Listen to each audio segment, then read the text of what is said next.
This episode may contain content of a graphic nature, including descriptions of physical and sexual violence against adults, children, and animals. Listener discretion is advised.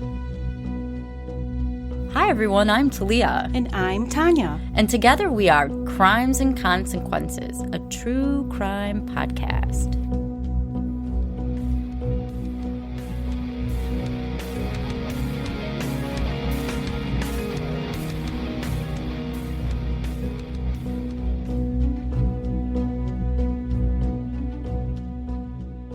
Hi, Tanya. Hi, Talia. Welcome back, everybody, to another exciting episode of Crimes and Consequences.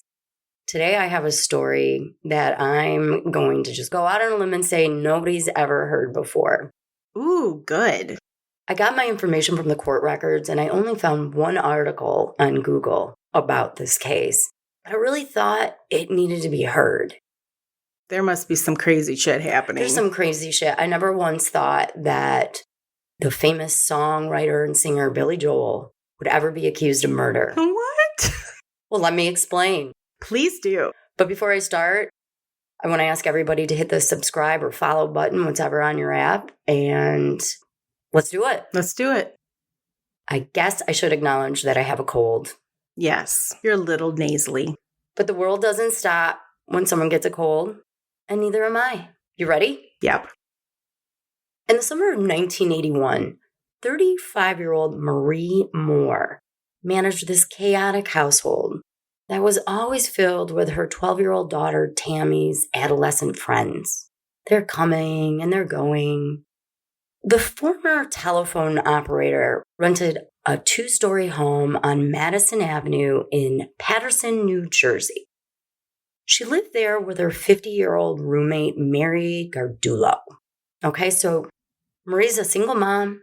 She's living in this low-income area. The house is next to a sports bar and a tool and die shop.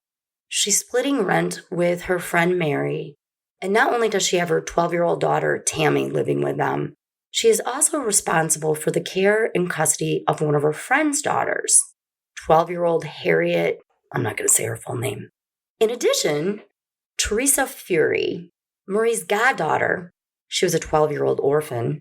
She lived in the neighborhood with her grandmother, and she was always over at what I'm going to call the Moore household. In the beginning of the summer, Tammy, not yet in 7th grade, began dating a 14-year-old boy named Ricky Flores. He became a constant figure in the Moore household, along with one of his friends, 13-year-old Lewis. So there's a lot of adolescent and teens at this house. And the summer of 1981 was fun-filled for all of them, thanks to Marie's doting. She frequently took the group to the Jersey Shore to hang out at the beach.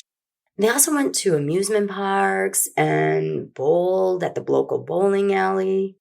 All the children enjoyed spending time at the Moore household. And they ended up developing this great affection towards Marie as the summer days passed.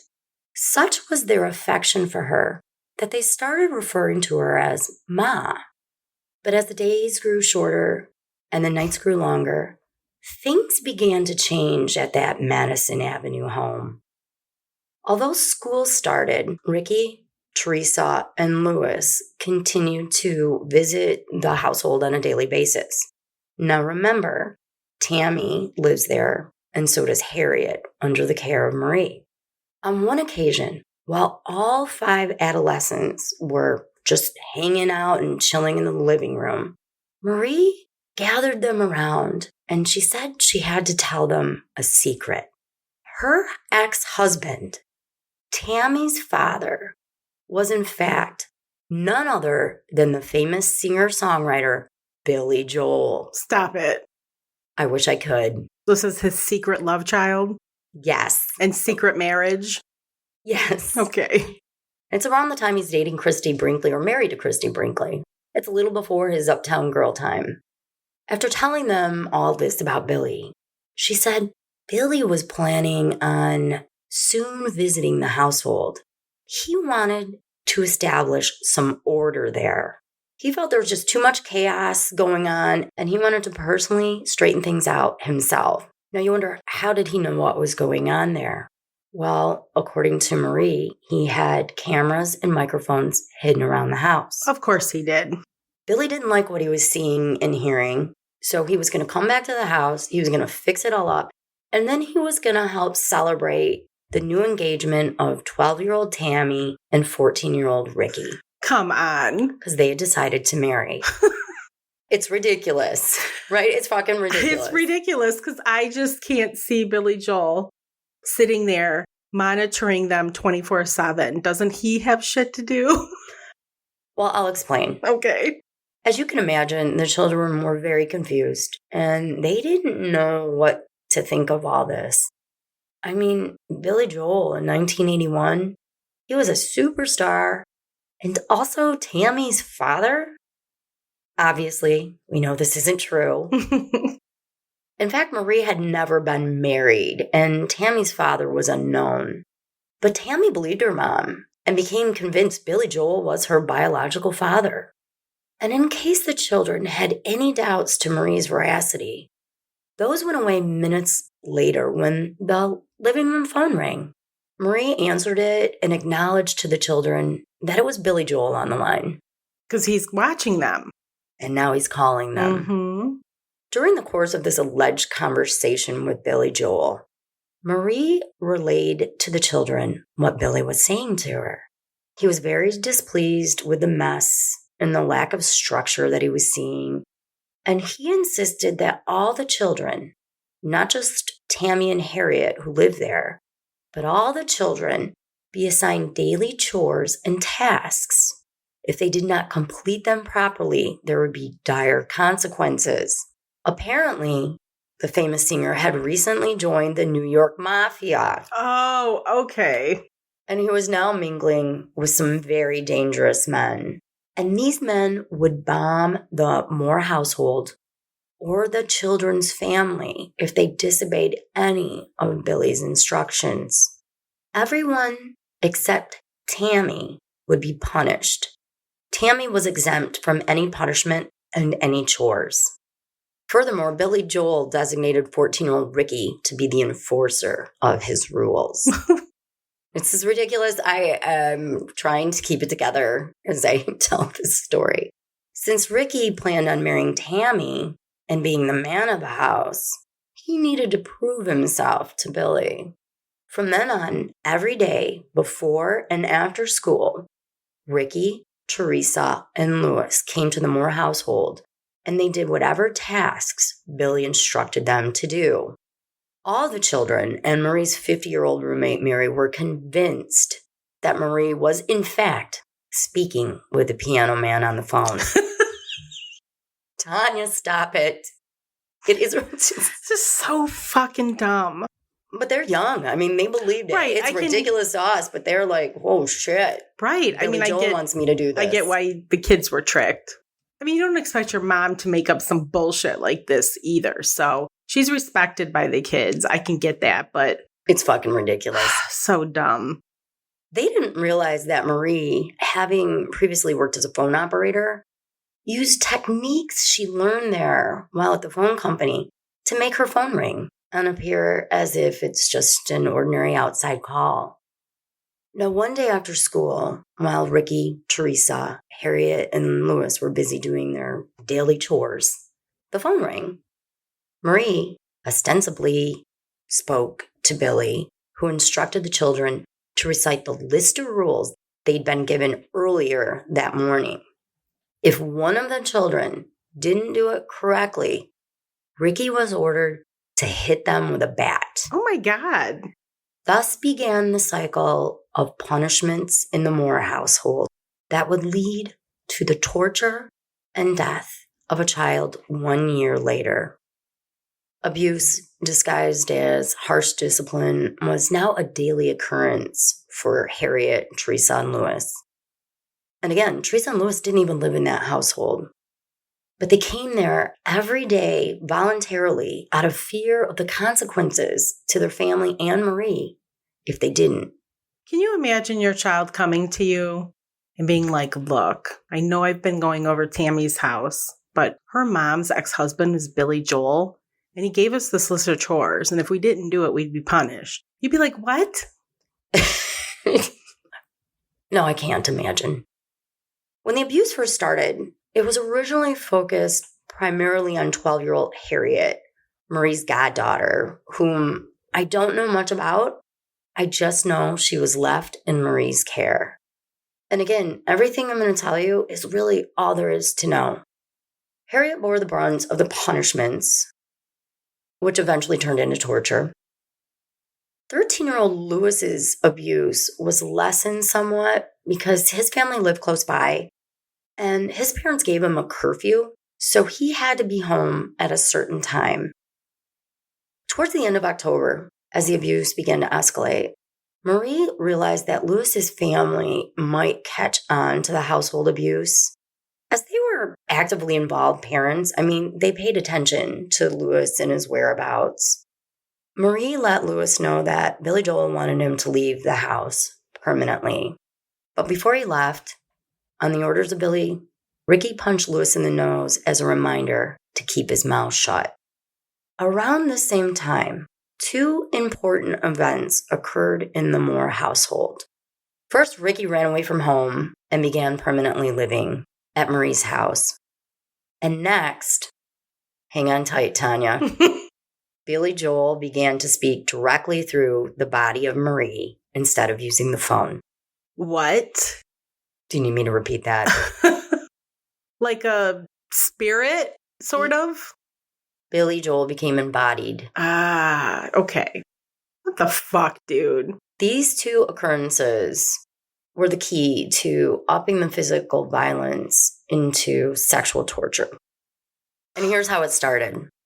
Ricky's parents discovered that he was no longer attending school. Someone posing as Ricky's mother had called the school on his behalf and reported that he had a really serious back injury, and he wouldn't be going there anymore until further notice.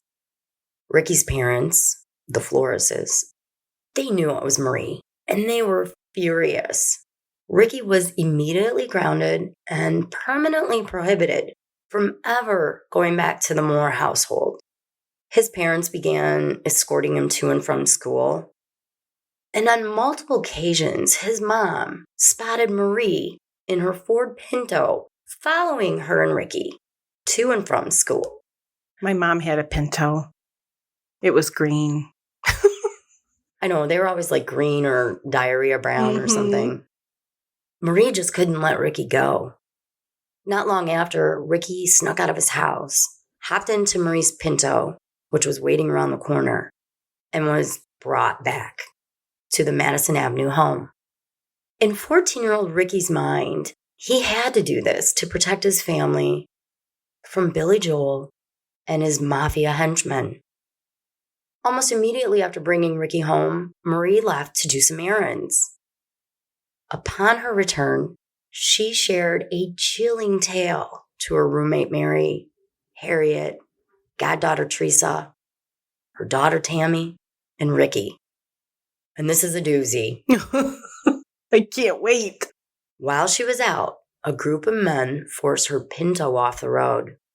These men injected her with a serum, which would allow Billy Joel to enter into Marie's body and speak directly to others through her. The drug had started taking effect on Marie as she was telling the story to everyone. She implored the children to make her some coffee to help counter the effects, because she could feel it taking over her body. As they all sat around the kitchen table, Marie covered her hands with her face. Then suddenly she removed them and in a cold voice said, quote, "I'm no longer Marie. I'm Billy Joel." Just so fucking stupid. Oh my God. If it didn't end so tragic, I know, it would be fucking hilarious. But unfortunately, the abuse has only just started. It's okay to laugh because it's ridiculous. I just don't know. How did she come up with this shit? It's amazing. And why Billy Joel? I know, why Billy Joel? Wouldn't you pick some other scary I would have picked like some heavy metal dude or something, right? Ozzy Osbourne I was or just going to something. say, I mean, he's No allegedly offense to eating Ozzy. bats and stuff. Right. I mean, Ozzy's a lovely person, I'm sure, but Billy Joel is mild. Please don't send us hate mail if you're an No. Ozzy Osbourne fan, because I am a fan too. As she continued to speak, her voice grew more masculine. And Billy Joel began speaking to the children directly for the first time. He was mean and demanding, and his words were riddled with profanity, which Marie never used around the children. One of Billy's first demands was that Ricky remain inside the residence for 4 weeks to watch over Marie, because the serum she was injected with was known to have some dangerous side effects, and she needed someone to keep an eye on her. The truth is, he was a runaway, and Marie didn't want him being seen by anybody. Soon, Billy Joel insisted that 12-year-old Tammy and Ricky call off their engagement and end their relationship for reasons unspecified. The real reason is 35-year-old Marie was becoming enamored with 8th grade Ricky. Shut the fuck up. And she was jealous of his relationship with her daughter. Wow. As time went by, Billy Joel, embodied by Marie, became very discontent with the way that Harriet and Teresa were completing their chores. The severity and frequency of their punishments increased. I mean, Billy Joel could never be made happy. Sounds like it. Although Ricky was appointed the role of the enforcer, he was also sometimes the object of Billy's dismay. Marie, pretending to have no choice in the matter, would hit Ricky sometimes with a baseball bat for failing to keep the children in line or for lying to Billy about the children's chores. In essence, Ricky would say they did a good job when Billy didn't believe they did. Marie frequently reminded the children that she didn't enjoy seeing them in pain. She didn't enjoy them being punished, but she was helpless to Billy. Mm-hmm. In fact, Billy ordered Ricky to beat Marie twice a day with either a bat, his fists, or a thick medical book. So she wasn't spared either. But oddly, when Ricky did beat Marie, she seemed to enjoy it. Oh, no. She would often tease him, saying she knew he could hit harder than that. Oh, my God. She's so sick. Oh, she's sick. After a few weeks, Ricky began missing his family, and he asked Billy if he could move back home. But Billy said no. Meanwhile, Ricky's mom was just beside herself. I mean, her 14-year-old son is missing. She knew he intentionally ran away, and she ended up filing an incorrigibility complaint with the juvenile authorities, charging Ricky with being a wayward child. Her gut instinct told her that Ricky was staying at the Moore household. Twice, the police and the Department of Youth and Family Services, DYFS, they went over to Marie's house to look for Ricky, but each time they were there, he hid in a crawl space, so he was never found. Now, Harriet, the 12-year-old who had been left by her mom in Marie's care, she had made 2 failed attempts to escape the abuse. And finally, on a freezing November day, she took off towards her brother's house in nearby Lodi with no shoes and no jacket. She had managed to escape. While she's trying to get to her brother's house, she doesn't really know where to go. She doesn't know how to get there. She's 12. So she ends up asking a couple for directions. Seeing this obviously battered 12-year-old girl with no shoes, no coat, on a freezing November day, this couple decided to call the police. But when Harriet saw the police, she took off running. She was deathly afraid that she would end up being returned to Marie's home. The police caught up with the ragged girl and convinced her to tell them what happened. She shared the truth with them, but not the complete truth. After all, in her mind, Marie wasn't responsible for the abuse. It was Billy Joel. But if she mentioned Billy Joel's name, Marie might get in trouble. So she lied. And she said someone named Boss or Sir ordered another person to hold her hostage and abuse her. And she couldn't remember where she was held at, and she couldn't give him directions.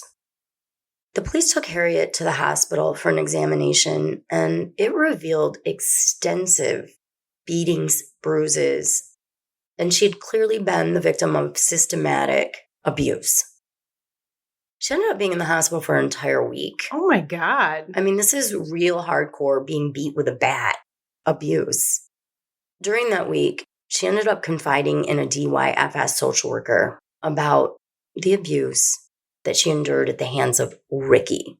So she admitted it was Ricky. However, again, she didn't mention Billy Joel and she didn't mention Marie. 2 DYFS social workers followed up by interviewing Marie. Marie, in what was described as a very calm and credible manner, denied everything.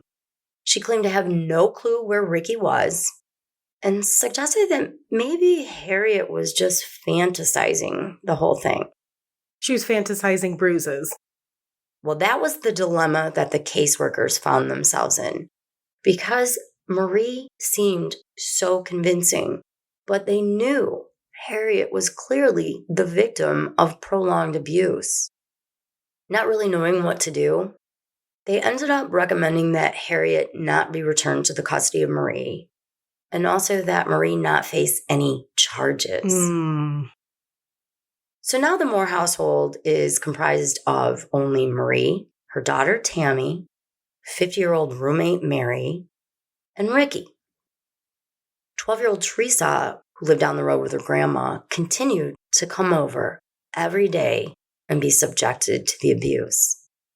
Being that Marie was her godmother and a friend of her deceased mother, Teresa trusted Marie and knew that Marie was looking out for her best interests. But this trust would end up leading to the ultimate betrayal. And it's so, so sad. After Harriet escaped, Marie told the group that Billy Joel's henchmen found her and ran her over with a car. Oh my God. Killing her. This served to increase Ricky and Teresa's fear of him. He could clearly hurt anyone at any time. But it wasn't just the adolescents who were scared to death of Billy Joel. Roommate Mary was also convinced of his existence. And unfortunately for her, she started falling on Billy Joel's bad side, which is no place where you want to be. One evening prior to Harriet's escape, Mary had attempted to intervene while Ricky was really giving Harriet a bad beating. And that really pissed Billy Joel off. Billy, through the embodiment of Marie, decided that Mary should have a list of rules and chores to do. And if they weren't followed to his liking, she needed to be punished too. She was now going to be treated as a child. And as I said, at this point, nothing made Billy Joel happy. His hunger for pain and suffering was insatiable. And the violence in the Moore household just continues to escalate and escalate. But before I tell you more, we're going to take a quick break. So we're back, and Mary is now a victim of the violence and the wrath of quote-unquote Billy Joel. Mary and Teresa were frequently forced to strip naked. Ricky would place one end of a thumb cuff to each female, and then, at the orders of Billy Joel, he would attach the other end of the cuff to one of their big toes. They would then be forced to lay on their stomachs on the floor like that for an hour. That had to be extremely uncomfortable. And humiliating. Yes. Then, when that punishment was deemed not enough, to teach the two a lesson, they were held in that position naked and kicked and beat with a baseball bat and burned with cigarettes. That's awful. These poor girls. At some point, Marie moved the household down the street to a second-floor apartment in a home that was owned by her elderly friend named Ferdinando Ragusa. And he's a bad guy. He's an old perv. Oh, great. Each day, 12-year-old Teresa's tortured soul continued to go to the Moore household as instructed, and Marie began pimping her out. Oh, no. To her old perverted landlord. In exchange for money, Teresa was forced to perform oral sex on Ferdinando. In addition, more various sexually deviant forms of torture were implemented on Mary and Teresa at the instruction of Marie by the orders of Billy Joel. Billy Joel told Ricky that he needed to really try harder to hurt the girls because he was in a competition against other children who were administering punishments in similar households. A competition. There was now a competition between other households. Where this was happening? Yes. In January of 1982, Ricky was sitting at the table talking with the embodiment of Billy Joel when Billy started to ask him some personal questions and also confide in him about Marie. Billy Joel told Ricky that Marie had fallen in love with him and that she also wanted to start having sexual intercourse with him. Oh my God. He asked Ricky what Ricky wanted. Did Ricky want to be her son or did he want to be Marie's lover?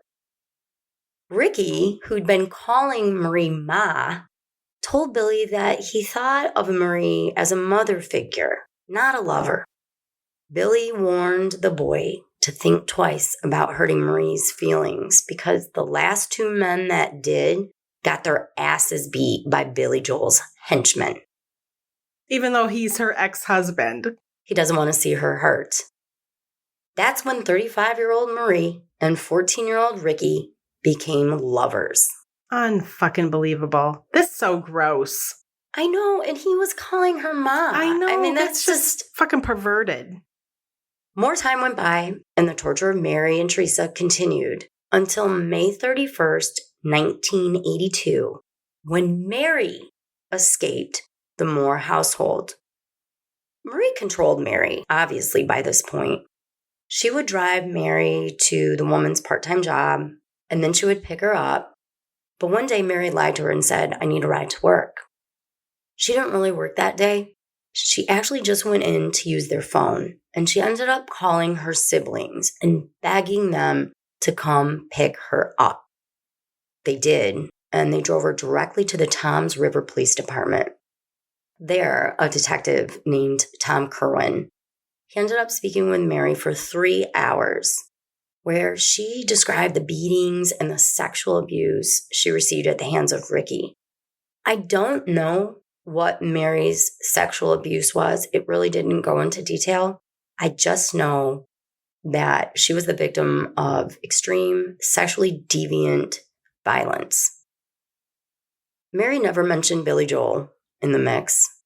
She was very distraught and described as emotionally destroyed. Her physical condition was described as, quote, very, very poor, and she ended up being admitted into the hospital for treatment. Mary begged the detective to intervene and save Teresa, who was too helpless to save herself. A week later, oh no, a DYFS social worker named Miss Kathy Della Pesca interviewed Teresa and Tammy at their school. Both girls denied there was any abuse occurring at the Moore household, but they did admit that they had recently seen runaway Ricky there. And by this time, Ricky had been missing for 7 months. Social worker Della Pesca met with Marie, who denied ever seeing any violence in her house. No, never. No. But she did admit that Ricky had stopped there briefly about 3 weeks earlier, and she said if she sees him again, she'll let her know. The social worker's instincts told her something was off and someone was lying. Escorted by a police officer, Della Pesca made a surprise visit to the Moore household. When they did, Teresa was caught trying to escape out the back door and ordered back inside. Marie greeted them at the door, said, "Come on in," and was very cooperative. But social worker Della Pesca, she took Teresa into a separate room and made her privately undress. She wanted to see if there were any bruises or markings on her body. And of course, there were. There were cigarette burns, scrapes, bruises, you name it. Teresa tried to lie and say that she had a really bad fall at school. And Marie, hearing this, said, "Oh, you did. Oh, you should have told me," and played this very comforting motherly role. Not really knowing what to do, Teresa was taken by the social worker to her grandma's house, and a doctor's appointment was made for her 2 days later. She was personally escorted by the social worker to see a doctor who described her injuries as the result of systematic and severe abuse. So why wasn't Marie arrested, right? Right. Why is she not arrested? The reason is simple. She didn't administer the torture and beatings. That was done by Ricky on the orders of Billy Joel. And none of the victims felt Marie was responsible. They all believed Marie didn't want to do it. It was Billy Joel making it all happen. And they didn't want to see Marie get in trouble. So well, they need to take down Billy Joel. Don't say that about Billy. Right? Somebody needs to go talk to him. I don't even know what to say. And then Billy Joel was interviewed. And he was like, "What the fuck?" Again, Billy Joel's name wasn't even mentioned, which I find kind of interesting. The only thing I could think of is that they think by saying Billy Joel, it'll link back to Marie. Teresa's grandmother, she called Marie on September 22nd in 1982, expressing her fear that Teresa might be taken into the custody of DYFS. And with that, Theresa Feury's fate was sealed. Teresa came over to Marie's house that day, and she never left. A few days later, Marie called Teresa's grandma and said, "Hey, where's Teresa?" And her grandma's like, "I thought she was with you." And she said, "No, she must have ran away." In truth, Teresa was pulled from school and kept cuffed by her thumbs to a high hook on the kitchen wall. They hung her there all day from morning till night. When it was bedtime, Ricky escorted Teresa to the bathroom where she was cuffed to the bathtub and ended up sleeping with her arm attached to the bathtub and her body on the floor of the bathroom. Ricky, on orders from Billy Joel, frequently raped and sodomized Teresa while Marie watched. Oh, no. And Marie continued to pimp Teresa out to the perv landlord. But it gets so much worse. Marie and Ricky began to deny Teresa the most essential human comforts. She was no longer given food, and she was no longer allowed to use the bathroom. They forced her to urinate and defecate in a kitchen pan. Oh, my God. And what's interesting is you have to remember that Tammy, who's maybe 13 by now, is in this house too. Right. And Teresa was her friend. Eventually, they took away the pan. They stripped Teresa of her clothes and her dignity, and they forced her to wear pampered diapers instead. Oh, my God. Teresa's body was breaking down, and her spirit was destroyed. She was treated as if she was less than human by a woman she called Ma. Betrayal just gets me so pissed off. That's why I wanted her story to be heard. Eventually, one evening, while still cuffed, Teresa was found unconscious in the kitchen. Marie uncuffed her, and after a little while, Teresa came to. She was moved to the bathroom where she was cuffed to the bathtub for the night.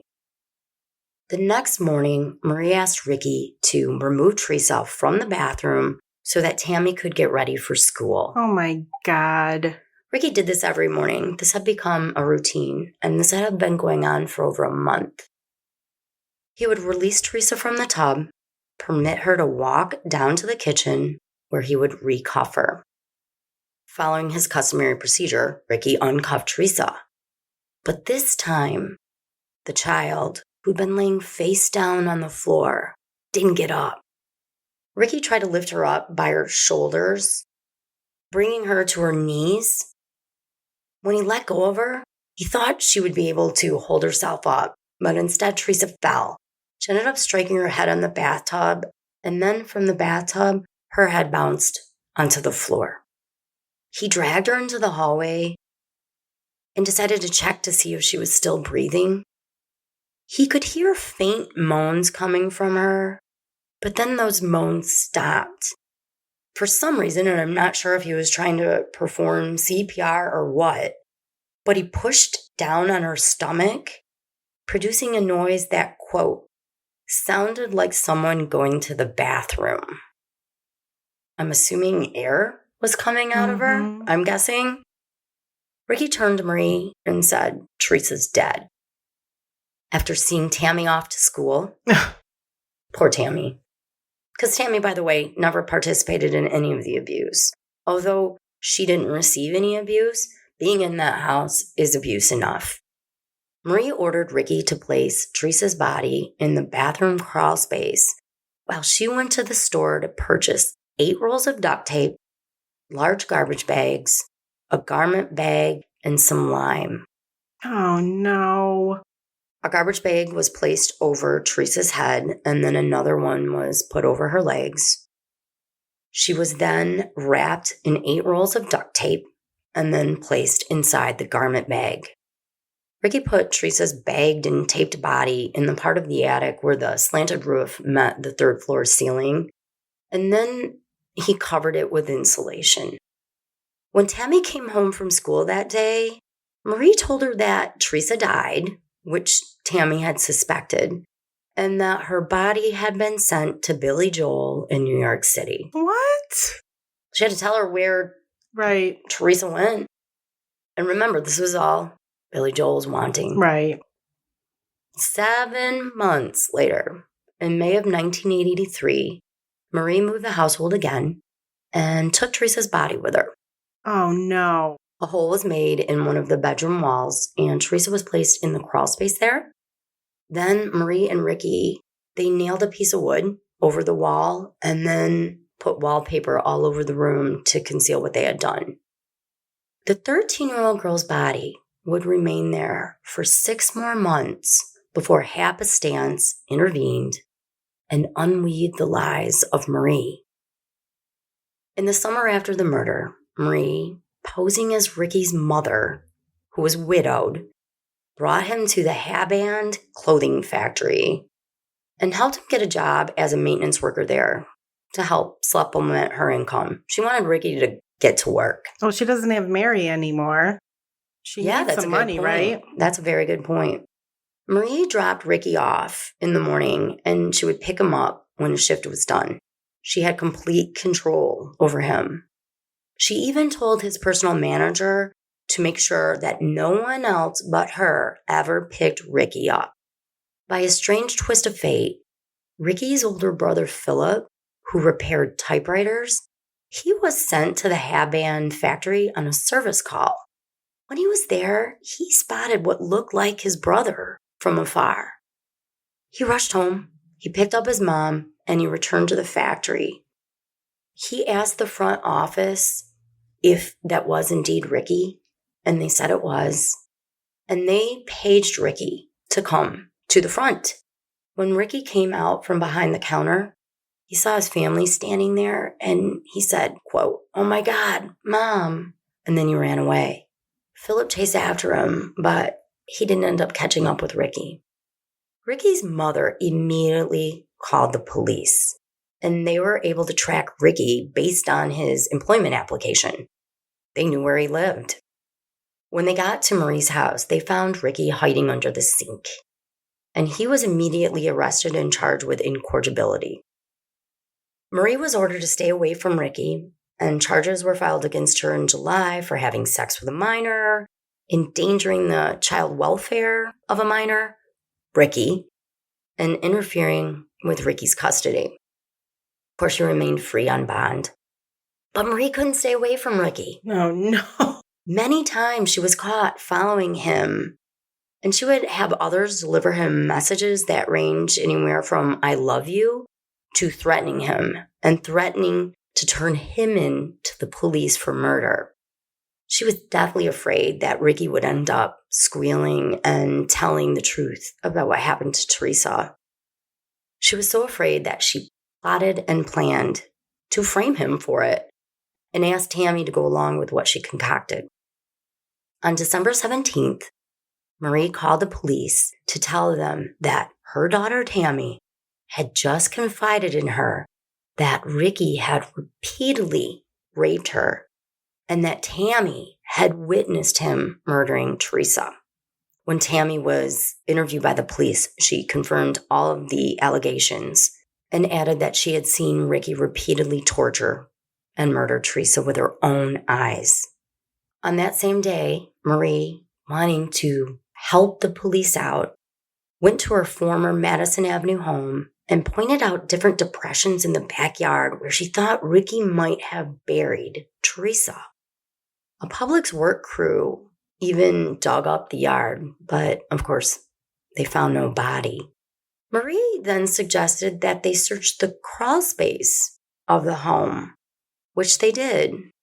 And that's when they found an empty roll of duct tape and noticed a, quote, strong, foul smell there. But again, they found no body. Police were convinced that Marie knew where Teresa's remains were. I mean, they're not stupid. Marie thinks she's the smartest person in the room, but she's a goddamn dumbass. The following day, Marie's perv landlord called the detectives on Marie's urging and asked if they planned to continue their search of the house. The detective in charge, he came up with this genius idea because he knew Marie wanted them to eventually find this body. He said, you know what? We're going to close the investigation. We don't believe there's a murder. We think Teresa probably just ran away. Within an hour, Marie was at the police station holding a piece of blood-stained insulation, claiming to have discovered it while she was searching for the body in the house. Accompanied by Marie, investigators went to the home, and she pointed to an area inside the bedroom wall where she suspected Ricky may have disposed of the body. That's when the mummified remains of 13-year-old Theresa Feury were discovered, still wrapped in the duct tape, garbage bags, and inside the garment bag.